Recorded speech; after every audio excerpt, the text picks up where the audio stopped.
Hello. First, you need to choose the image that you want to print. You can take it yourself or search the internet for the right image. Make sure it's not copyrighted. If it is, you make sure you pay for the rights or ask for the permission. What do you mean? I always ask for permission. After that, you have to print the image, which is like this one.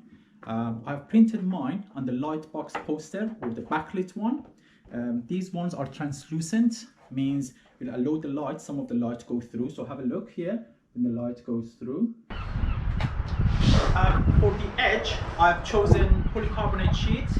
They are used for floor protection when you do DIY at home. Also, the main reason I chose this is because it's black. No, the main reason is because it's cheap. It does the job that I need. So I need to cut a rectangle out of this. The length would be the circumference of my image, which is about 2.2 pi, so 220 centimeters. That's how quick I am with the math. And the width of the rectangle, for me, I've chosen 20 centimeters. That's going to be the depth of my light. It's up to you what depth you want to choose.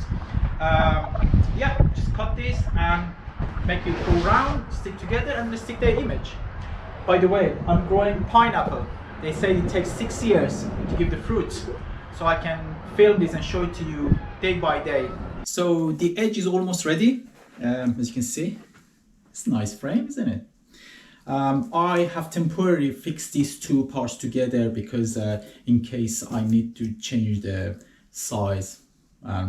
So at the end I will cut the excess amount, but for now it's masking tape, and I've cut the image, nice perfect circle, and this is going to go to stick here like this. I'm going to use hot glue. The idea came from my recent visit to the RAF Museum in London. I saw this beautiful lampshade. As you can see, it's a huge size, but I've decided to make a smaller version for myself.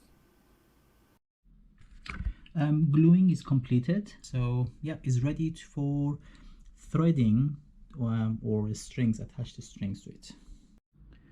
Okay, I have used fishing line all around. You can see inside and all connected together. That's the attach point, and I'm going to lift them up. I have string or cord here that is going to be connected to my cord lock, which you can buy them online or from shops. They are used for Roman blinds because mine is going to be adjustable, so pulling it up and down. My lamp is not flat, so I need to make sure this is kind of attached to the wall somehow like this. Depends where I want my light to be, so I'm going to fix that and show it to you.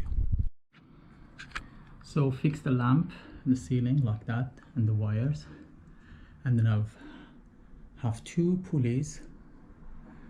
Okay, so make sure you mark them correctly. That should be the center of your lampshade. That's the edge, and then the lock system is outside. Okay, here is the cord lock mechanism, just next to the pulley which was by the edge. Remember, when you connect this, the flat side should be towards inside, and outside is the steep side like this one. So now pulling it up. Okay, let me show you something before I pull it up. I've cut the edge tiny bit here, so when it's pulled up, so it can go up completely.